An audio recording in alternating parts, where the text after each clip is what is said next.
Today's episode is with my friend Klarissa Paradis. You will be interested in this episode if you have ever considered yourself a perfectionist, if you've ever gotten frustrated over the strengths of somebody else, or if you've ever gone to school. Elementary school, junior high school, post-secondary. If you are goal-oriented or frustrated with your obstacles, I think you should give this one a listen. We talked about her different career experience, life experience, almost dying, and we talked a little bit about fitness and her experience as a rowing instructor. So give this one a listen or a watch, and thank you for supporting the Lifestyle Chase. Welcome to the Lifestyle Chase, Season 2. This podcast features high performers who have found a way to live their best life while balancing their health, wellness, friends, and family. I'm your host, Chris Little. Let's get started. The Lifestyle Chase is brought to you by Yeg Fitness. Yeg Fitness is Edmonton, Alberta, Canada's healthy lifestyle community, creating and supporting active living for all. Check them out online at yegfitness.ca and on social media at Yeg Fitness. I almost forgot to mention one last thing. So I need your help in promoting the Lifestyle Chase, and one way that you can do that is to go onto Instagram and follow the Lifestyle Chase account. In that account, you get to see some previews of all of the episodes past and present. You can interact, you can comment on the challenges, and overall you just get to support my passion project, which means a lot to me. The other ways that you can support is by subscribing on your favorite podcast platform, sharing with a friend, sharing the episodes on your social media and tagging me so I can see or repost. Make a huge difference because it expands my audience and helps get the podcast a bit more traction so that hopefully one day this can be a bigger project that can support me as an individual, which would mean a lot. So thank you. So welcome to episode 122 of the Lifestyle Chase. I am joined by Klarissa Paradis. How are you doing today? So great. So good. It is Friday of a long weekend. The sun is shining. Things are ticking along. Life is good. How about you? How are you doing? I don't even know what days of the week are anymore. Like, what is your routine like? How has the pandemic changed your lifestyle? Honestly, the only thing that's really changed is everything outside of work. I'm still working Monday through Friday, and then whatever else it takes required outside of normal business hours. Other than that, it's like just not doing the normal things like being with friends or sweating in community. And those are the things I really miss, but the work is still here. I just get to work from home. So a shift for sure, but I still get to work. Yeah, totally. I mean, when it comes down to describing what you do for work, if you're at a party, how would you describe what you do for work? It depends on the audience. Sometimes I call myself a font therapist. Sometimes I'm a wordsmith. If I was to describe generally what I do, I live in the world of dot connecting, strategizing, and creating meaningful messages. So that shows up in my current role I run a marketing team, and I also have my own business that kind of was birthed organically through that process that really helps people tie their messaging to their purpose and brand and pull them forward into living a life they love. So what kind of inspired you to get into that line of work, that industry? Which one? I guess it would be your job where you are working for somebody else. Where I'm working for someone else. So I have this, I'm an opportunist is for sure what it is. And I also trust that when opportunities come up, if it feels good, or I say feels good, if it feels like the place I should be, then I take it. So my intention was to never be in business. I thought it was gross and I thought it was smarmy. And the people at the time that I knew in business were like that. And I mean, you're what, 15, you've got like an end value of 2, and the 2 people in business, were like, ugh. And it turns out half of my family runs businesses on their own, even before I even was aware of it at 15. And I recognized that was not the case. So I ended up in marketing because someone saw something in me when I was running programming for the city of Edmonton that said, hey, look, your skills are really transferable to property management. Would you like to try that? And I was like, cool, let's give it a whirl. And then I was in property management and I was like, this is not as fun as I thought it was going to be. And someone was like, hey, we think you'd be really good in marketing. Do you want to try that? I said, okay. And so a series of saying yes really brought me to where I was, or where I am rather. And in the mix of that, I also got to say yes to some other really cool things. Like on my heart of hearts, I probably touched the mic, I apologize. I love leadership. And when I was in my like young adulthood years, I was super passionate about youth leadership. And so in between property management and marketing, I found time and created time to take a master's in leadership because I said, you know what, at the end of the day, I want to make a difference. And I want people to feel empowered to make the difference they were designed to make. So, how can I have access to that? If I could unleash young people or other people so that they can live into what they're supposed to live into, imagine the world we could live in. So, I did my master's in that too. And that's where that other business came along. And it turns out that degree ended up supporting me in my marketing ventures as well. If we took a time machine back 15 years, where would that put you in your life? What was going on? What was Ooh, happening? what was going on? Oh, I was probably at my most creative. I was probably still, I was in grade school for sure. I was in high school, maybe just at the end of high school. Oh my gosh, it's, yeah, just the end of high school. And I was learning all about, like, I think it's where my first hit of team made sense. So I was really into the performing arts and live theater productions and seeing different groups of people, like the band coming together to make the music, this to soundscape the stage, the tech crew building and lighting and calling the show, and the actors on stage and the directors behind making sure there's red threads throughout. It was so cool to see such diverse groups come together and create something that had like a fully polished, beautiful project at the end. So that's where I was 15 years ago. And it launched me forward probably into my early 20s where I was still teaching theater. But it was the beauty of it was that you could have so many diverse skill sets and still create something together. So as a generalization, I was able to pull forward into my career now. So were you just into theater, or was there other things that made up who you were as like just ready to finish high school kind of individual? Oh my gosh, I would have stayed in high school forever. My high school experience was an extremely grounding one in so many ways. It was incredibly powerful for my development. And it's where I really learned how people can take a stand for each other. So I went to a performing arts high school and a visual arts high school. And what was beautiful about that is there is a level of enrollment and engagement and choice that I don't know if is accessible at every school, but for sure was at the time available where I was studying. And most of the people wanted to be there. They chose to be there. They had to apply to be there, and the teachers want to be there. And so I got exposed to these humans who were a stand for each other and said, hey, that's what you want to create.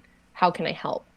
So in that moment, I can remember deciding, like, no matter what I want to do is I want to help people. So like, I mean, I had the academics, I was in IB. I don't know why. It seemed like a good idea. It turns out it was a lot of work uh, between musical theater, dance, acting, directing.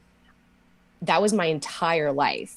And it was always in community, always in team, and always in some form of like leadership, whether leading from the top, leading from within, or leading from behind.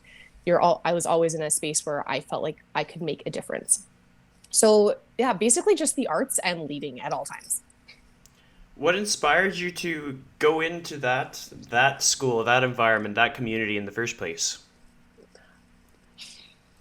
Elementary was an interesting place for me, which is where I made the decision that it wasn't working for me. So I think one of my like superpowers is being able to see the good in things and listening to other people's experiences and opportunities. So at the time there was a school called Stage Polaris, and it was designed specifically for after school programming that supported children interested in the fine arts. And I attended there and I met this girl named Angie. I think she now goes by Angela.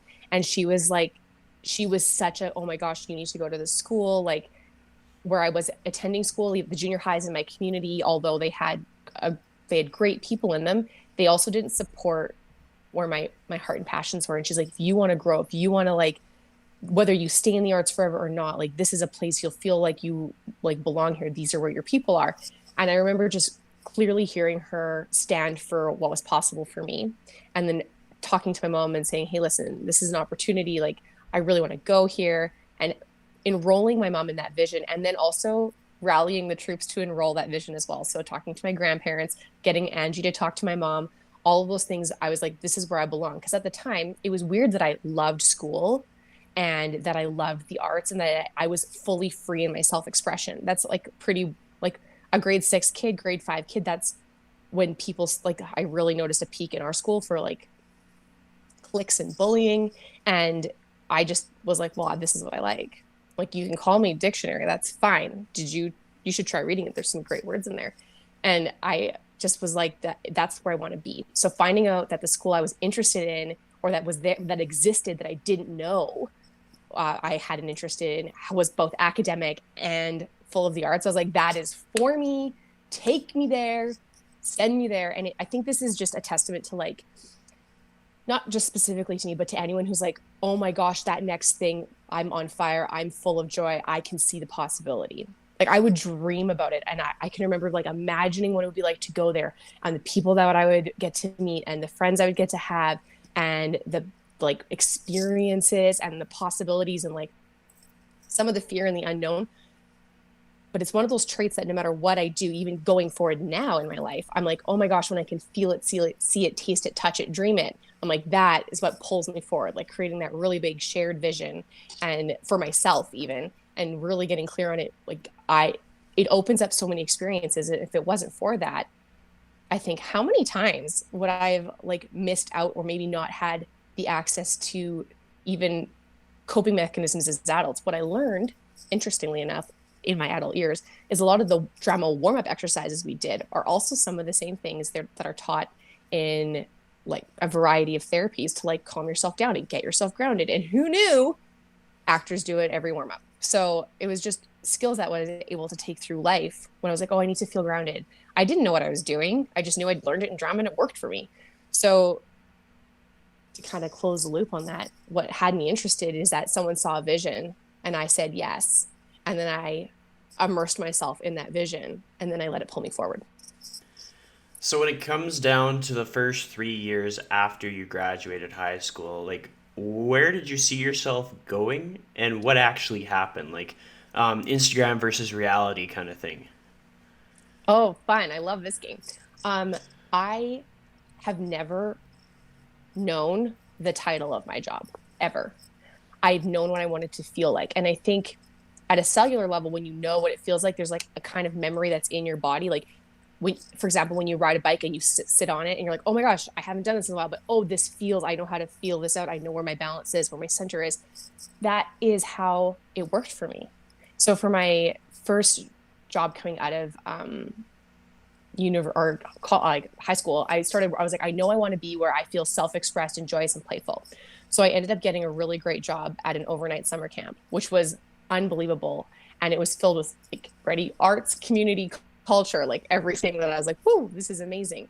And then following university, it was the same thing. I was like, where do I fit and belong, where I know I can feel this way? And so I think I've worked, if I recall correctly, 7 different industries. And they've all brought to me the things that I like to feel. And it's not that I'm flippant or capricious.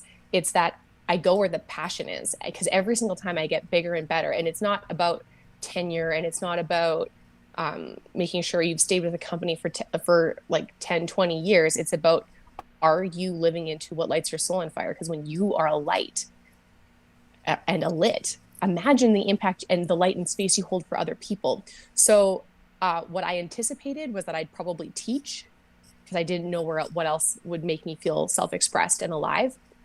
And then when I went to go switch from my program into an education program, I got violently ill, and I was like, that's not it.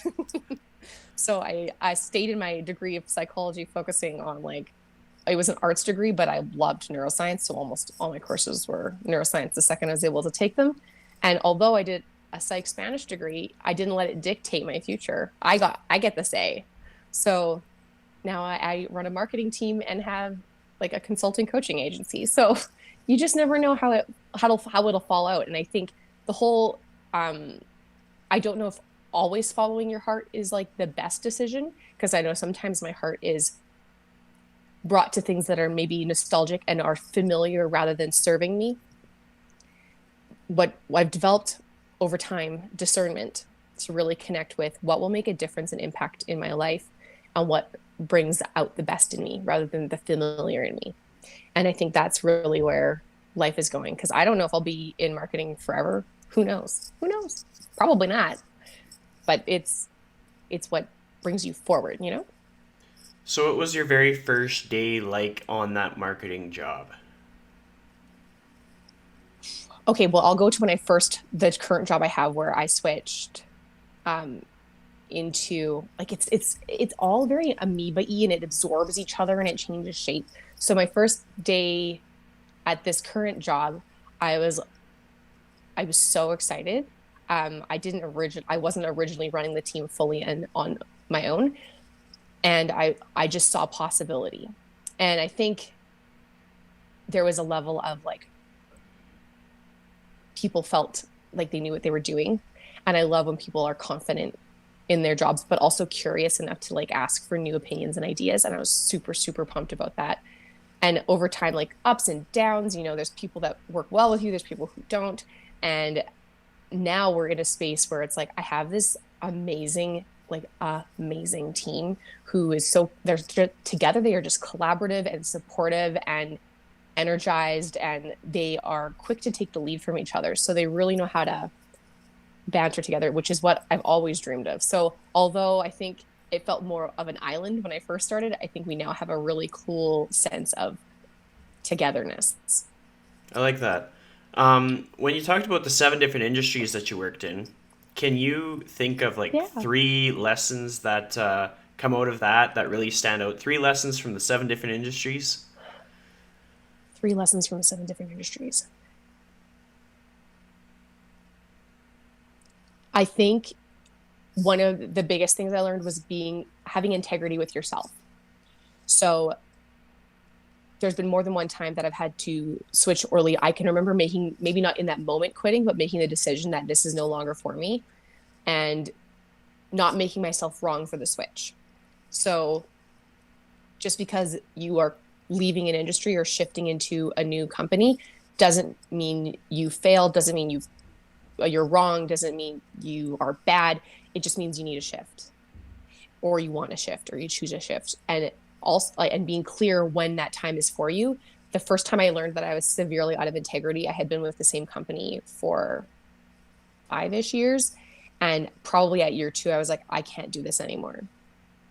And the impact of that was that I developed anxiety and I was like, I had to pull myself out of bed. I'm like a morning person. I love daybreak. Give me a good dawn, I'm up.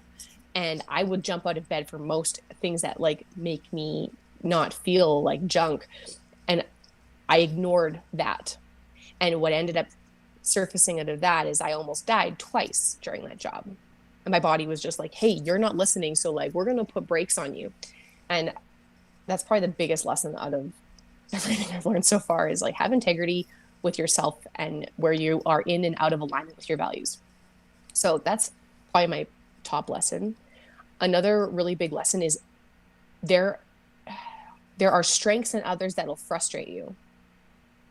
And you need to honor their strengths and appreciate them. So this came up for me probably like it's come up everywhere, but a recent on the court example is I could sense like there was some tension in my team.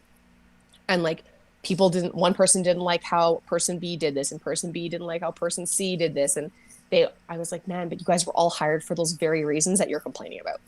So what we did is we took those and we did individual strengths assessments and brought them to the table.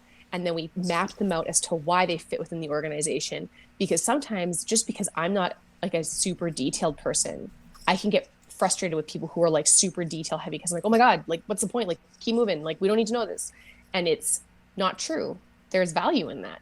And so how can we really appreciate that person and what they bring to the team? So really focusing on when strengths are perceived as obstacles or weaknesses and how can you really acknowledge and appreciate them. And third, I'm going to sit with it for half a second. Always find joy in what you do. And I don't mean you have to find it joy in every moment. And when I say joy, like happy for me can feel very transitional, but joyful feels like, oh my gosh, like I get to do this. And no matter what you like, I've literally caught vomit in my hands. And as for one of my jobs when I was working with kids, I was like, white carpet, and I got it. And I don't know what it was, but you can't, well, you can get caught up in it. I don't advise getting caught up in it, because if I sat there and like, man, all I do is catch puke and like clean up people's shit, which by the way, continues to happen as you change to other people's jobs. You like, whether someone comes in and corporate seagulls on your meeting, throws up everywhere and you have to clean up the mess, gives you a bunch of tasks, or someone misses a project, poops the bed, and you've got to fix it. It happens everywhere. But despite those moments, how can you still find joy in what you do? And if there's at least one thing you can find joyful in your day-to-day existence, you will have a transformative experience in your job. That's mind blowing. I mean, I like that you talked about that, how no matter what job you're in or industry, like metaphorically, somebody will puke on you or shit on you. Because It's totally true. it's an important takeaway. I mean, we're in the middle of a pandemic, and a person can get in the mindset of, oh, like I am in a compromised position because of this one thing that's wronging me. But it doesn't matter what time of year, what time in civilization. There's gonna be something that gets in your way, and it's like, how do you handle it? Something that really got me thinking was you talked about how people felt angry by seeing the strengths in others. Why do you think that is? Like, you talked about it a bit, but expand further upon that, and like maybe if you can provide some examples and strategies that you would recommend for people to kind of get over that. Okay, so I'll give an example of one of my team members who is an event planner, and she's no longer my team. She's out goal crushing in the world, and that's the other thing. When you know your team has goals and they are outside of your organization, how are you supporting them? Not totally related to your question, but just so important to know. Like, know your humans, know your people, know your friends, and how can you hold space for them to like goal crush? Because man, doesn't that feel so great when you're like, man, I've always wanted to do this. Anyways, so she's doing that right now. But what she was so good at was operating in absolute chaos. So that's, if you can't do that as an event planner, like if things can't go wrong and you can't be agile, you're a terrible person for events, because you're going to melt down. And not that it's you can't do it, but you're going to feel the stress. Like you'll still get the job done. It'll probably still look great, but your personal experience is that, oh my gosh, things keep going sideways. So this particular person was so good at being agile on her feet and being able to shift and switch gears and think on the spot. And because it was such a strength for her, sometimes she was just okay with operating in it when she probably could have thought of it a week or two in advance. And although that didn't bother me, it bothered other team members who get like, there's some people in the world who really want everything meticulously planned so that there's no gaps, no possible chaos, nothing, which is never possible. You can make it think it's possible, but you know, the second you write the plan, life was like, ha, just kidding. You can't have that. So plan it out fine, but how can you the other team members who needed to support our event planner were like, we don't know what's going on. It's not written down. Well, this girl has an incredible auditory memory. She is so passionate and purposeful, but it wasn't serving the other team members what they think they needed. Now, these team members aren't evaluated on her success, but it creates a dynamic that can be kind of tense. And when we were able to shine a light on, hey, this is why this works. If you were in this position, how would you handle the aha moments? Like, oh my gosh. It was just like the room went quiet. And it was a realization that her skill set made that job successful. And she was able to turn things around that weren't ever previously possible. And you can't always do that if you are stuck in the books on the plan with a timeline. Although both skills are good to have, you know. Another example of one of my strengths that's often perceived by weakness as a weakness or an annoying feature that I have is that one of my strengths is individualization. And in Tom Rath's Strengths Finder, what that refers to is the ability to see everyone is unique and different. And so it's like, holy wow, I have seen this not be well received in my family, on my teams, in social interactions. Like it could feel like in conversation with me that I'm taking the other person's side. And what's really happening is I take a relatively like, well, you know, she has like a torn ligament. Maybe that's why she's walking slower today. Maybe that's why she's late. Like she should give herself more time. I'm like, well, there's also like room for consideration, you know? Or if someone has an argument, like, well, did you think that maybe he's just feeling insecure today or that not feeling loved by you? And so my friends in their partnerships will be like, you always take his side. I'm like, I'm not taking anyone's side. I'm saying there's more than one experience. And that's not always well received. And it can really be perceived as like, not necessarily a weakness, but something that grinds people's gears.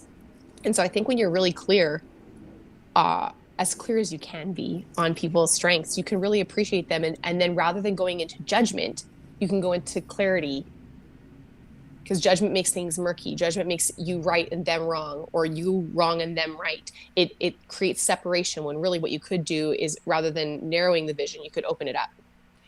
And that's why we focus on strengths and what they bring to the team and how they serve us as a group and how it makes the team better.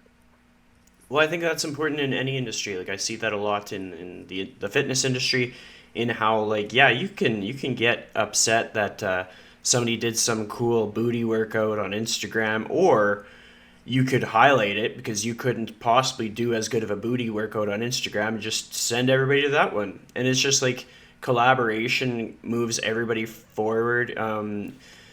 I kind of have this thought that I could promote somebody else's podcast on my podcast, and I won't lose any listeners for my podcast. My listeners will just be a little bit more intellectual because of that broad perspective of different people to listen to and different guests to hear from. And if I just focus on being myself, then the people who came to me in the first place probably will stick around. For sure. You got me curious when you talked about dying twice. I would like to hear more. Like, how does one almost die twice? I know I have almost died at Oh, least once. What was your experience like? the total almost death experiences I've had, I think, is close to 5.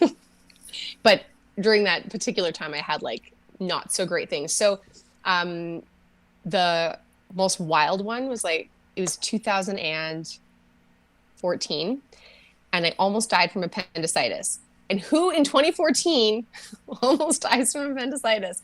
So, um, basically, this was before I was really connected to my body. I was so focused on on getting the goal and ticking the box and thinking that I could just push through everything rather than also like push, pause, breathe. I was a bulldozer. I was like, I'm going to get my master's and I'm going to get this done. Tick, tick, tick. I got goals. I got goals. I got goals. And it's totally okay to have goals. And some of the goals that I had, though, were coming from a place of like needing to prove myself, needing to feel worthy, needing to feel like I made a difference, because I wasn't making a difference. I wasn't making enough of a difference. Any difference you make is significant. Any difference you make is significant. And I didn't know that. I was totally disconnected from that. I had a mentality that was burned into me as a child, that, you know, you'd bring at home an exam with 97%, and like, that's pretty great. And I'd hear, where's the last 3? And so I always thought it was 100%. So here I am doing all these things for 100%, and I'm ignoring my body. And I kind of have a tummy ache. And I'm like, oh, that's weird. And then all of a sudden I have really bad shoulder pain, and that's kind of weird. And so I look at my boss on the 3rd day. So I was like, I'm taking like painkillers regularly now. I kind of feel, my exact words, like I'm exploding. I think I need to see a doctor. And he was like, Clarissa, are you kidding? Like, are you sure? Because we had a fundraiser that was set to raise $250,000 the next day. I was like, I'm not kidding. I think I'm really sick.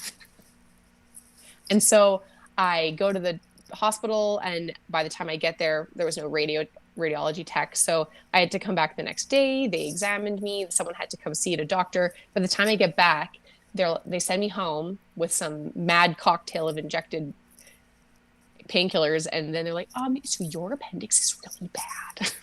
You need to come back. And by the time they got me on the table, it had burst and I had become septic. So I was super sick and in the hospital for like 2 months. And again, 2014, sorry, who's in the hospital for 2 months because of appendicitis? So that really jarred me back into mind body connection. And you don't need, if it's too spiritual feeling for you, consider that it's science. Consider that there's literally studies done by the Mayo Clinic and Oxford to show what happens when you're aware of your body. Like I was so powerfully connected to my mind, and your brain is such an amazing structure that I was actually able to not fully feel the pain I was in. And appendicitis is a crazy level of pain, and that is some kind of messed up when you're able to like sever your head from your neck and operate in the world. So consider there's power in your brain at all times, and how you choose to use it is how it goes.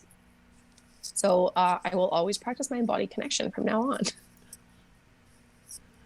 Was that the main example that kind of stands out the most for you? Oh my God, yeah. Well, I mean, I had high blood pressure as a kid, and they were medicating me like I was an 80-year-old man who had eaten McDonald's, and that the drugs almost killed me. And then guess what saved my life? My mom bought me a puppy. And she's like, we're taking her off the meds. We're going to try this like natural way. And like, gone. The dog cured me. Sweet angel. And then I had an anaphylactic reaction twice to two different kinds of antibiotics, which I didn't know that they could both be so severe, but that happened. And then I also have this really wicked scar from having an infection that happens to 1 in 300,000 people, usually old people who live in the desert. And I was 5 in the dead of winter. And then I've had a couple of internal hemorrhaging situations happen because ovarian cysts sometimes burst and cause problems. So yeah, there's the bucket list of near-death experiences. I feel like I have 4 more lives if I'm a human version of a cat, right? So it was really good perspective to kind of bring to the table the fact that, you know, a person is capable of working their ass off to the extent that they could be working more than they possibly should. I mean, there's a lot of people that can relate to that. A lot of people who have been a guest on the podcast in which they do have that mindset of like 97%, here you go. Well, where's the other 3? What has been the most helpful enlightening moments for you as far as like getting onto a path in which you're not so stuck on getting that 100% and where you are a little bit more intuitive towards like what you need to survive? I learned it after the fact, but I could have done it different. I could have done it in a different way. What I did was when I took my master's degree, they were so amazing. Oh my goodness, these instructors were next level. We had people who understood the neuroscience of leadership. We had people who were health professionals teaching us about leadership. We had people who were teaching us about leadership in like systems. So there's a big thing called systems theories, and it is wild. Like I still don't get it. It blows my mind, but it was also interconnected, and it felt it really created a sense of knowing and understanding that wasn't previously available. And shortly after that, like so that helped me create that mind body connection and really recognize what my body was going through. And since it was an executive program, they're like, so you're probably working full time and you're taking an accelerated executive program. Here are the things that may happen in your body. Here are signs. Here are things you can do to support and cope in the best way you possibly can. And here's resources to help you. And I was like, oh no, I'm already there. And this is day 1 of orientation. And this is pre-adding school to my life. So that was really helpful. And those peer groups were amazing. The second thing I did is I got myself a coach. And so at first I didn't know that's what it was, but I went and did a 3-day program and followed by like weekly coaching, probably, I don't know, for like 9 months. And it was really creating distinctions and understanding what is so versus what is not so. So what is so is that I'm working from home. I am taking a break and I'm with you right now. That is what is so. What I could make it mean is I'm not a reliable employee because I'm taking my lunch an hour early. I'm not, as dedicated as I could be because I'm making this a priority. Like you make up all these stories when all that's really happening is we're on a call right now, we're recording it, and I'm going to go back to work after this. So when I was able to create those distinctions, that impact really shifted because I realized you didn't need 100%. And what does 97% mean? Nothing. It means 97%. It means 97 out of 100. It doesn't mean good, bad, doesn't mean right, wrong. It means 97. And I had put so much previously of my self-worth that was completely tethered to a grade that I wouldn't relinquish it. And then once I realized it didn't mean anything, no one's asking for my grades. No one's saying, hey, you don't deserve this degree because you got a 70 in one of your courses. None of that. Like, you can fail a course or withdraw from a course and it doesn't mean anything. And that happens everywhere in life. Like, even when we do marketing campaigns right now, some of them are like, the results are just unprecedented. I've never seen anything like this. And other times I'm like, wow, that did not perform. And really taking away the word failure and recognizing that failure just means it was an outcome. You planned for this outcome and that outcome didn't happen. Like, and when you can take out the emotion from it, the freedom, and then you know what else happens when you sit there and 97% isn't enough? You become a perfectionist. And what do perfectionists do? They only do things when they can be perfect, which means they are in a fixed mindset. They won't take chances to grow, or if they're going to grow, they will only grow behind the scenes. And you know what? When you grow behind the scenes without community, your growth is usually slower. Imagine as you talked about, like collaborating and like showing the bandwidth that people can be exposed to intellectually when you share your podcast or you share about other podcasts. There's so much more available. And so rather than hiding in that 90 has to be 100% and 97 isn't enough, what if 50 was enough? What if you learned from others? What if you said, hey, like I have this idea, and taking away the meaning that I don't know everything, and that's okay. That was huge for me because I was really under the impression I had to know it. Otherwise I was not enough, not smart enough, not good enough. I didn't try hard enough and I was a failure, which is just, it's ludicrous. And so everyone has their thing. So if you're listening to this and you're like, man, not smart enough, that doesn't even matter. It needs to be, I'm not fit enough. Well, make it your own variety and consider that there is no such thing as fit enough, and consider that there is no such thing as smart enough. There's no way you could know everything. There's just, I mean, maybe, but at this point in time, to know everything in the snap of your fingers is just not possible. So how can you love things if you can't accept things right now exactly as they are? There's no space for growth. If you're not aware of things exactly as they are and you're super tied up and caught up in emotions and perfectionism, you won't have access to creating new things. So having the coaching and having my master's program really transformed it, and making sure I'm staying in conversation with people who have a growth mindset makes a huge difference. That's awesome. Something that I want to talk about as well is you have a role at Hive. What was your journey? I do. What was your journey like getting into that? Like, what inspired you to do that in the first place? Okay, so you know how I said a lot of the things just I don't know if I mentioned this to you in a previous conversation, but sometimes things just happen for me and they're like, here, try this thing. So I trust opportunities. I trust things that show up. I can remember being like, my group fitness journey probably started 3, 4, maybe 5 years ago inside of a studio, and definitely 5 years ago on like stairs, like outside stairs, whatever, like I can do that. But in a studio, there's some level of intimidation that came for me. And I didn't even try. I was so nervous because I tried Orange Theory and I know what a row is. And man, I was like, I don't know. So my role at Hive is I'm one of their row instructors and I love it. But if you would have said to me a year ago, Klarissa, you are going to teach row, I would have laughed at you. I would have said that is crazy. And I don't want that.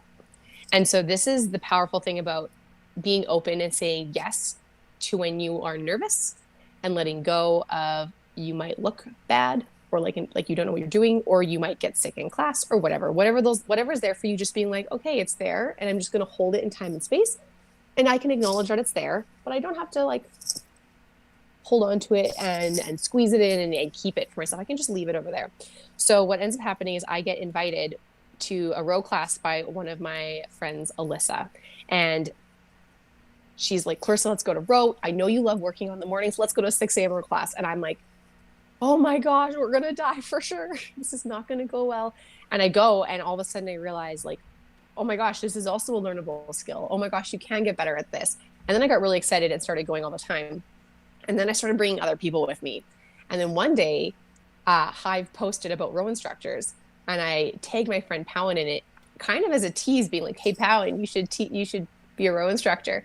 And I followed up with them, and they're like, we think you'd make a good one. Do you want to try? And like, my girlfriend actually did not want to teach row. I just thought it would be very funny if she did. And I was like, what if I said yes? I was like, okay, let's learn more. And what this also gives me access to is that, like, enrolling others, that sense of freedom and excitement, that sense of leadership, that whole sense of holding space for others so they can live into their greatness. And so when I connected those dots for me, I was like, oh my gosh, this is a perfect fit. And so we did this intense training. It was like hours a day of rowing. I was like, when they sent the schedule, I was like, I don't know if I'll survive this, but let's give it a go. And I was also like suffering with, like, I had laryngitis. I had no voice, so you couldn't even practice teaching. I was like, we had very quiet music for me. But then it unfolded. And so what became available to me was this community of empowered people empowering other people. And I sometimes think empowerment is almost becoming like a cliche or a platitude. And I think,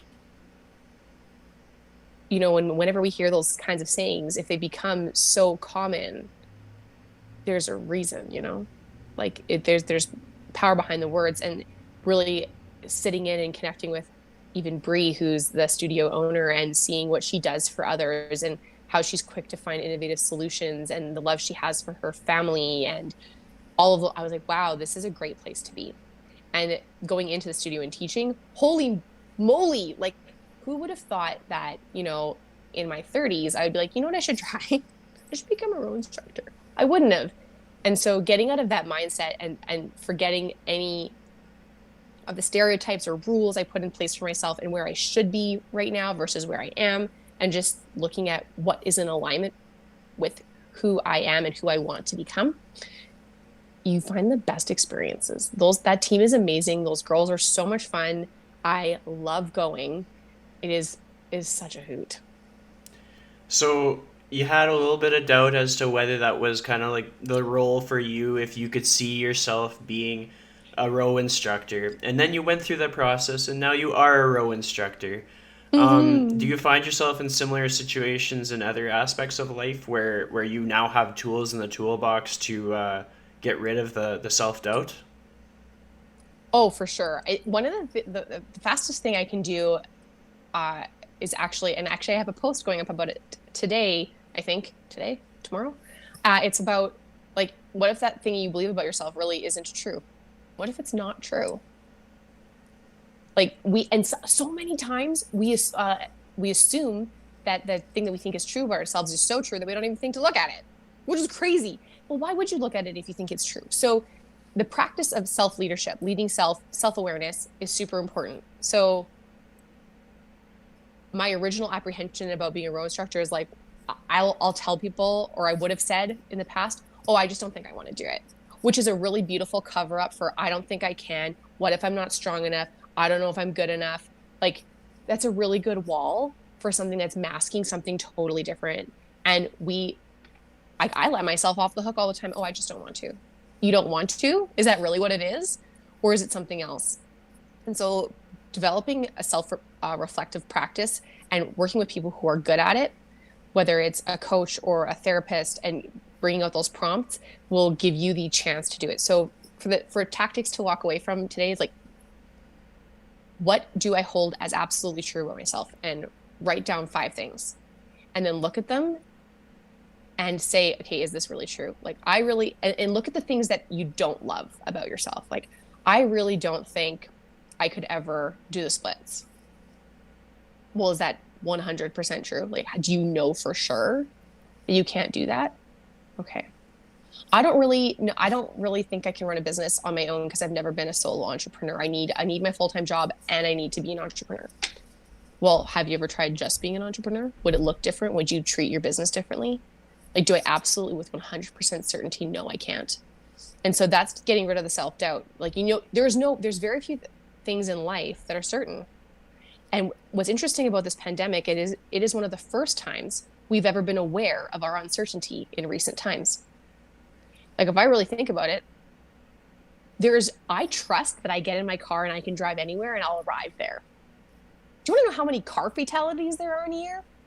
Like, I'm crazy for going into my car not recognizing there's a risk. Yet I do it. I just don't recognize the uncertainty all the time.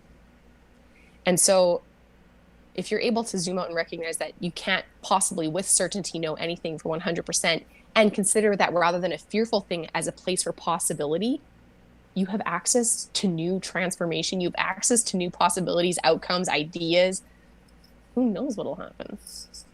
Well, it's so true. I mean, that's an important takeaway for anyone, whether it's someone who's struggling in their business, someone who's frustrated with their current social situation. Like I think everybody's lives have changed in some way. There's very few people who have been unaffected by just the whole change in the world, just the change in priorities and the change in finances and in the economy and in social structure and stuff. And it's just like, yeah, like there's always a risk.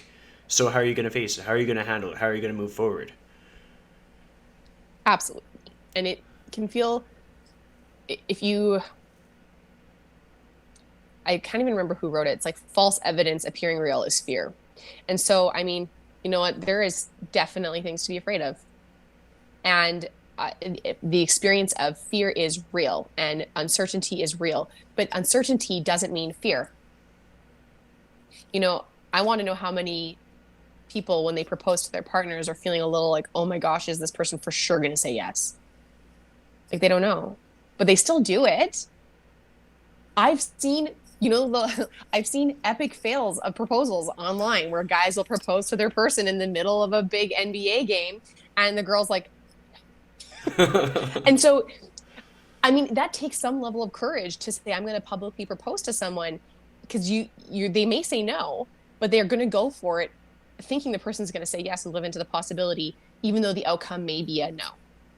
So if you were to live into any outcome and have it possibly work in your favor, what would you do? How would you behave differently? What choices would you make? What would you try? I think that'll get a I'm lot of trying people gardening, thinking. Yeah. Well, I mean, it's right? just like people are their own biggest enemy when it comes to perception of self and like understanding our own potential. When we kind of like we're drawing our own walls around ourselves, we could knock any one of those walls down. It's just the fact that we believe in them so much. We believe that we can't move forward, we can't move sideways, we can't move in any direction but where we are. But it's actually like the example that I use time and time again is like one of the richest dudes in the world makes his money off the internet. Like there wasn't internet like 20 years ago. I mean, maybe a No, bit longer than that, but still, it's just like give your head a shake. There's people in their 90s who are dumbfounded by the fact that Amazon is like an empire of wealth. I mean, the dude started in his like garage or something, and it's like anything is possible if you believe in yourself. And it's not to sound hippy dippy, but when a person's feeling like they've come across an obstacle that cannot be faced, well, truth be told, it can be. It just might take some creative thinking and some self belief. totally. Absolutely. And so I think it's just it if you can't muster the belief in yourself, because I know how hard that is. Like I'm constantly facing it. Like every time we launch a campaign, every time I launch a new course, every time I bring on a new client, I'm like, oh my gosh, is this gonna work? And it I can't always muster self-belief. I can't always muster faith in myself. But I do know, I guess I'm also big not on the word but. I love the word and. But for me is like cutting off what I first originally said and is like this coexists.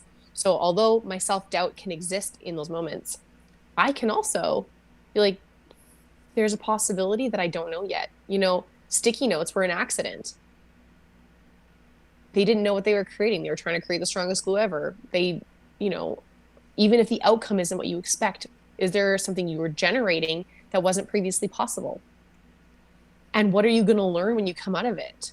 Like, you might try something totally new when you're like, okay, we did this event and we learned that scullery is not like actual plates and spoons and forks weren't great, but people loved the biodegradable option so that they could sit on the patio. Like, oh well, we thought people really would want like formalized plates and dinner, whatever. But scullery didn't serve the people's experience, and so that wasn't a failure. That was an opportunity, but we didn't consider that as a possibility because we had this vision. And I use that an example like that because it's so small. It's I believe in the microscopy of transformation. It's everywhere. There's intelligence in the microscopy. So the smallest thing that you can do or shift, and the smallest thing you can do to take on an opportunity is just say yes. It feels huge, but what's the action? You said yes. That's huge. That's true. When it comes to setting goals, because I'm curious, you must be setting goals. How do you set your goals? How do you make them happen? How do you plan them out, map them out, whatever you do? Okay, this is hippy dippy. Ready? Okay. For me, I literally seek divine intervention. So I consider like everything, there's just too much intelligence around me. When I watch my tulips move to change to face the sun, I'm like, wow, there's a sense of knowing between things on earth, anything that has any form of cellular structure that I'm like, there's just wisdom there that I don't know. So for me, I sit with myself and I get quiet and I'm like, okay, what is something that I want to do or become, or who do I want to be? And sometimes when I connect with who I want to be, I'm like, okay, when I'm that person, what does that person do? And if there's specific actions, I'll be like, okay, yeah, this person can really do wheel pose, or this person would totally be active in their community. How would they be active? Okay, this person would probably, support with the kindergarten programming or fundraising, or this person would really support the development of some seniors rec or whatever it is. And then I'm like, wow, if that's the person I want to become, that's an amazing goal. Other ways I set goals is I look at what lights me on fire when I look around. I'm like, when I see people doing things, I'm like, wow, that's amazing. Like, I want in. That's another way I set goals. So I kind of look for my bodily cues as to what's next. Sometimes it's just like a drop in the bucket. Like, I'm going to run a half marathon. That's what I'm going to do. And it's that easy. But I think there's more than one way to come in and access goal setting. And it works differently for different people. But I was never that way for as a goal setter. I would just write a list. But I was like, where did those ideas come from? Right? Like most of them are heart centered. They're coming from something I like, know, love, or trust, or want to be a part of, or want I think will help me grow. I'm just now being more intentional about my connection with it. So, is there ways that you've had to keep yourself accountable? Have you ever set out to achieve a goal and then fallen off the wagon and then had to jump back on the wagon? Or what's your journey or experience been like in that capacity? Okay, my favorite goal that fell apart was my master's degree. So I set a goal and I was going to complete it in a timeline. I was like, I had 2 years to finish it. It's an accelerated program. Like in that, I mean, most master's degrees are 2 years, but mine was working full time and doing a master's with just no breaks. So you didn't have time off. You had maybe a week off here or there. And so I was finishing in 2 years because I was going to be at the top of my class and I was going to finish it in 2 years. And then my appendix burst and I was literally on morphine in the hospital bed writing papers, which is, by the way, not the best way to write a paper. Don't advise it. I don't recommend it. And I can remember having to come to terms with that goal wasn't going to happen. And like, even now, like sometimes I get like emotional about it because I'm like, wow, like I really wanted it that way. What difference does it make if I had it that way? It doesn't make a difference. I still did it. And so my way of getting back on the bandwagon was I had taken time off because after you almost die, turns out you need some recovery time. So I couldn't just jump back into it the second I was out of the hospital. I had to let my body recover. And I had everyone that knew about my goal was super supportive. They're like, Klarissa, you will finish this. You will come back to this. You need to be gracious. And so I think getting back on a bandwagon or goal chasing, goal crushing after you've fallen off, whether it was because you almost died or because you ate a chocolate bar and you weren't supposed to. Um, you said you were going to give up refined sugar and you didn't. It doesn't mean it's forever. Like, I'm not in a good mood every day. It doesn't mean I can't have access to a good mood again. So being gracious and giving myself space. So it took me 3.5 years to finish it because I took a year and a half off in the middle because I was so sick. I couldn't, what was I supposed to do? So I, and when I decided to get back on, I told people about it and I told them about my experience. Like, I'm really nervous. I've been out of school for a year and a half. I don't know if I remember how to write in APA style anymore. What if I've forgotten how to do research? What if and I just kind of aired what was upsetting me or holding me back or having me in fear. And I talked to people who knew more than I did. So always bring in experts, like people that either know you or know what to do.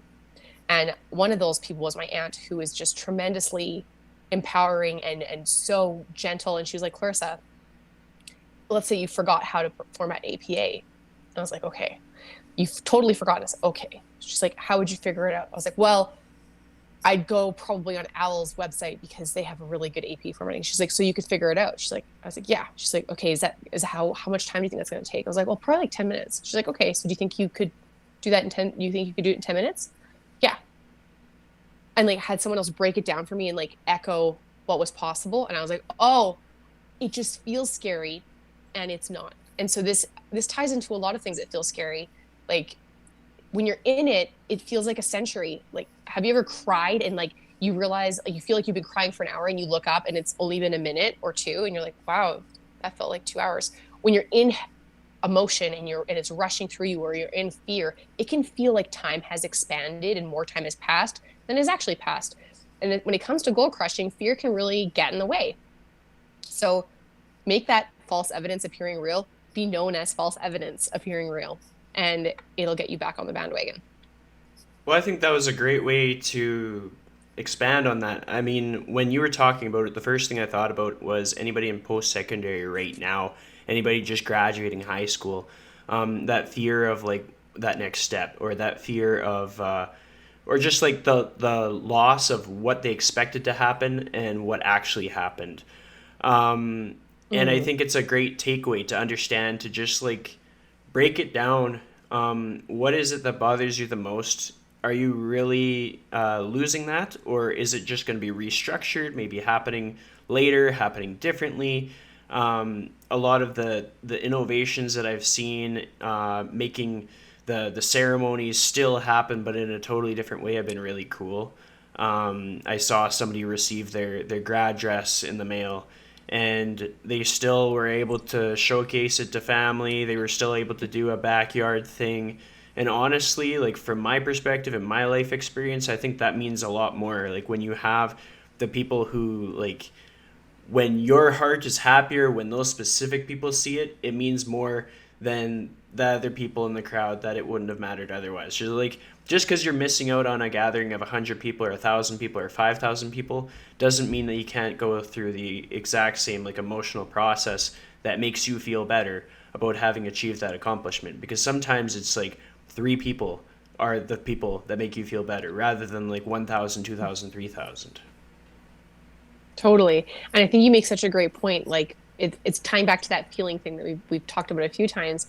It's like when you're able to generate that experience on a cellular and emotional level, it can literally be the same. Like, whether it's your grad, whether it's your job, whether it's, the kind of car you wanted, like, you can really make those experiences very similar for yourself just by generating and putting yourself in the right situation to create those emotions. Like, I know that, okay, this particular mug, literally, I don't even know if you can see it, it's probably backwards. It literally says happy, but I will pick this mug over every other mug because coffee, all I really want is the coffee. But what I love is the mug.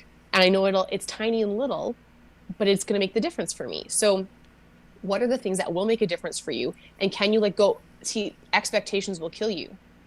And what I mean by that is, if you expect things a certain way and they don't turn out, what's available to you? Failure, a sense of failure, disappointment, feeling defeated, feeling helpless. Now, what if you suspended your expectations and were open to new ideas, new creative solutions, new possibilities? Well, you won't be sitting there feeling necessarily defeated. It may not look exactly like how you thought it would, but it doesn't mean it can't have a tremendous impact. It's true. So I have a question for you, and it is if you could give Oh, yes. one piece of advice on how to live your life to the fullest in the most authentic way, what would that piece of advice be? Get super clear on what you value and have a group of people that will support you in living into what you value. Because regardless of what you do or who you are with, when you are in alignment with what touch moves and inspires you, you will be unstoppable. That's great advice. So that basically wraps it up for us today. I'd like to thank you so much for joining me. Thank you so much for having me. I love chatting with you. Your challenge for today's episode is I want you to think of a situation in which you could take a risk on yourself. It's a safe risk, but it's a scary risk. And I want you to take that risk. Good luck. Post in the comments if you're brave. Otherwise, thank you for watching or listening to The Lifestyle Chase.